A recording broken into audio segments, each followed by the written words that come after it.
Hello, welcome to Edinburgh, or at least the outskirts of Edinburgh. These are the Pentland Hills, where I'm going for my daily walk. Due to current world events, this is about the highlight of my day. Not that I also don't enjoy all of the time I spend chatting with friends, working on the blog, and everything else I'm doing to fill the time these days. But I am kind of stuck in Edinburgh until this current world situation is over and I can resume my passion of traveling the world, which hopefully you can as well soon. So, yeah, today is a very special day because today marks my 5-year anniversary arriving in Edinburgh. And I've been saying ever since that it's my favorite city in the world. So I thought I'd tell you a little bit of why I think Edinburgh is so great and also about what happened that first day. So, April 30th, 2015, I had a bus from Brighton, England, on the southern coast, all the way across England up to Edinburgh. About a 10-hour bus ride, 12 hours. Got here about 7 o'clock in the morning. And I was only planning to come for a couple days. I was going to come here for a couple days and then go to the Isle of Skye for a couple days in Glasgow and then continue on from there. And I had a bus tour booked for the 30th and then the Beltane Fire Festival booked that night and nothing else really planned.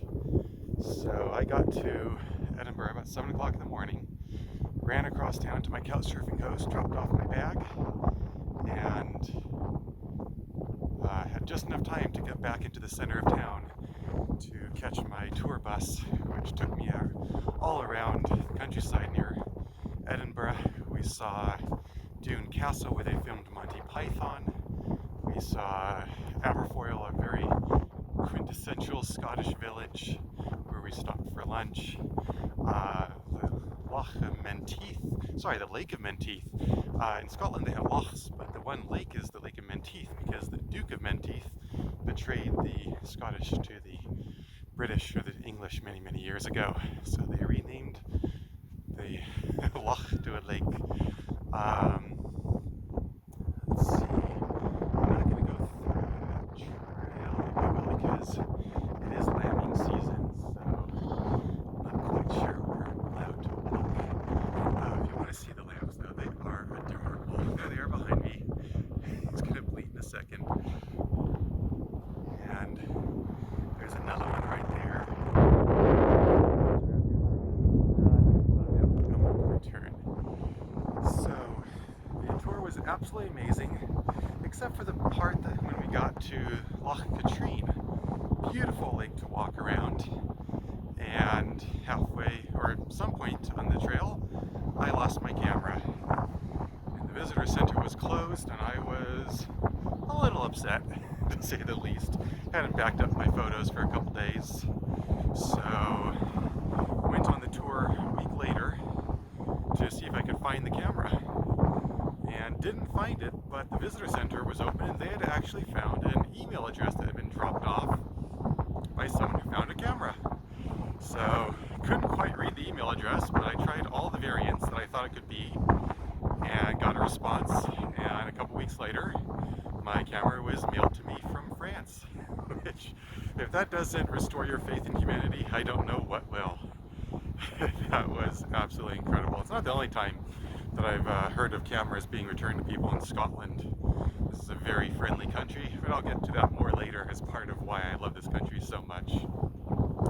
So I got back to Edinburgh about 6, got changed, and went out to the Beltane Fire Festival, which is exactly as it sounds. It is a fire festival with fire twirling and hundreds of different performers dressed up or undressed in various levels of costumes, and bonfires. It was absolutely incredible. So Beltane is basically the old pagan tradition of welcoming in the god of summer over the god of winter. And the counterpart to that is Samhain on October 31st, which welcomes in the god of winter over the god of summer. I say god, it's, I don't even know what to call them. They have deity, entity, yeah. And Samhain is the origin of Halloween. So, been to Samhain a few times, been to Beltane a few times. Tonight, because of these current world situations, Beltane will actually be online. So I'm looking forward to watching that when I get home. And you know, when you're walking in Scotland, you always got to watch the ground a little bit because the ground is not exactly even. This isn't exactly, well, it is a trail, but it's not like an official walking trail. But yeah, I didn't get home till, gosh, about 2 that night. Been up for almost 24 hours. And other than the camera incident, it was really one of the best days of my life. So a couple days later, I was ended up, my couchsurfing host asked me if I wanted to spend a couple more days in Edinburgh because they were leaving, but they still had the lease on the flat for 2 more days. So that'd be great. And canceled my host in Glasgow and stayed over, and I went up to the top of Carlton Hill to see what it was like without the festival. And it was a day very much like today, raining softly. Actually just stopped raining. It was raining a few minutes ago just before I started recording. And I sat at the top of the hill watching the sunset. And this feeling came over me that I just felt like I was home. It's really the first time in my life I really felt like I belonged somewhere. And 5 years later, I'm still coming back.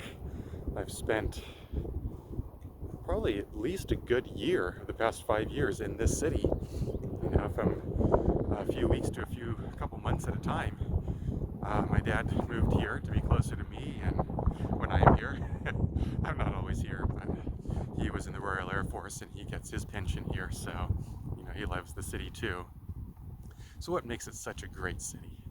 There's, you know, I say it's the whole package, and there are some things I don't really like. Further down this trail, we'll see some of one of the things I don't like, which is the midges, Scotland's gift to the insect community of the world. And they're basically small mosquitoes, except that they swarm about 10 times thicker than mosquitoes, and they bite just as much, and they are not pleasant.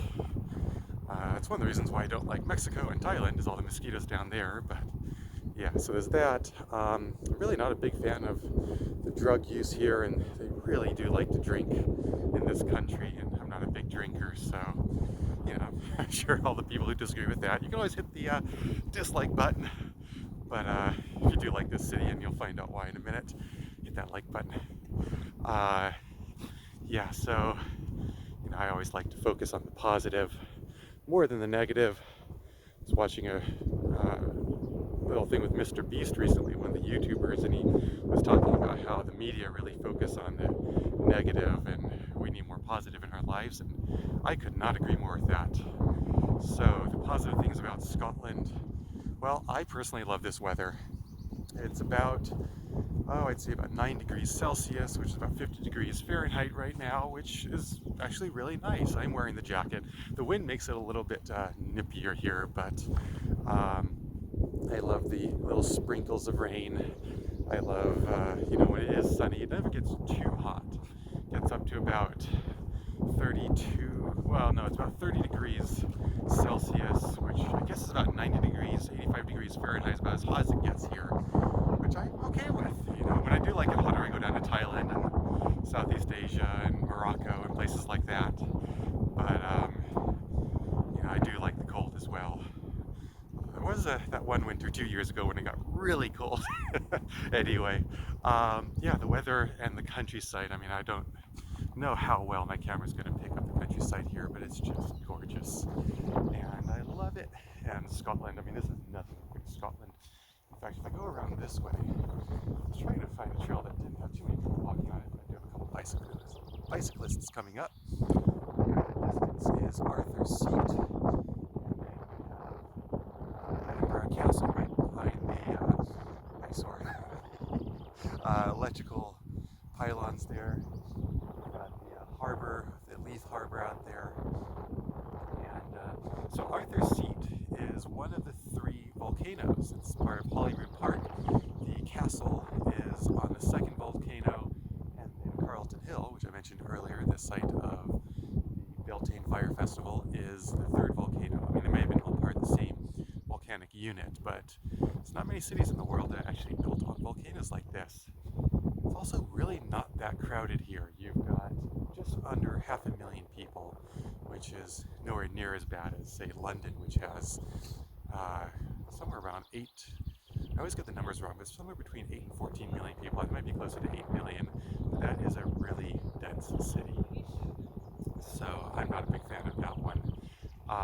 So yeah, it's not that busy. The architecture here is fantastic, especially in the old town. You've got all of the old buildings, the castles, the stonework.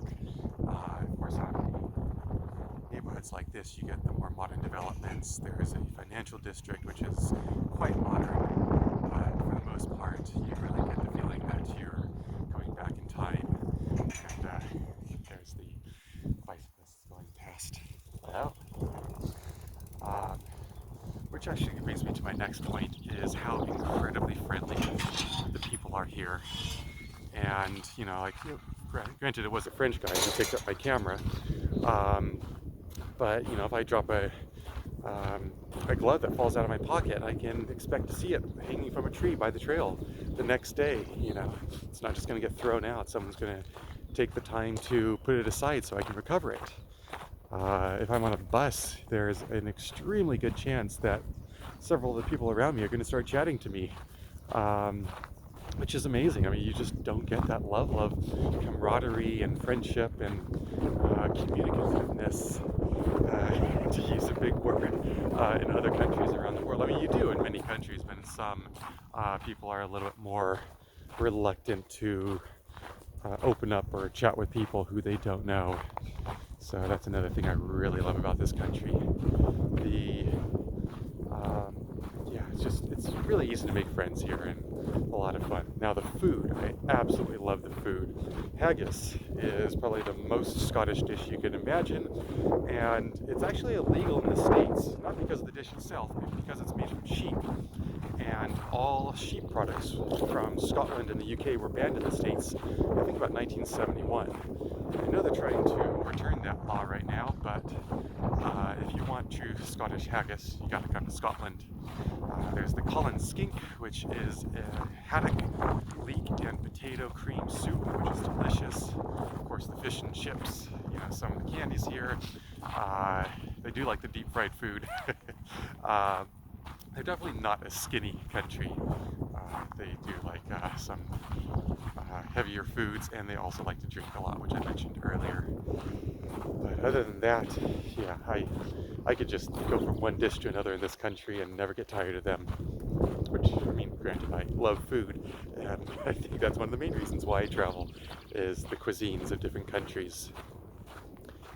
And yeah, it really just is the package. The other thing is the proximity to other countries. You know, I can buy a round-trip ticket from here to many of the countries in Europe for $20 to $30, which you definitely can't do in the States, you know, for a 2-3 hour round-trip flight, which is fantastic. I mean, granted, that applies when traveling is actually occurring, which hopefully will be again soon.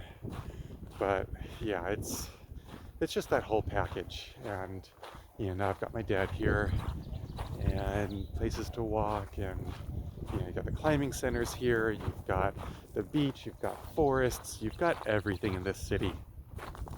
And if you haven't been to Scotland and Edinburgh yet, I cannot recommend it enough. If you have been, I'd love to hear your opinion about it. And definitely want to make more of these videos about sharing the positive things and finding things that are great, places that are great, foods that are great, people that are great. And if you'd like to see more of them, hit that like button and the subscribe, and I'll see you guys soon.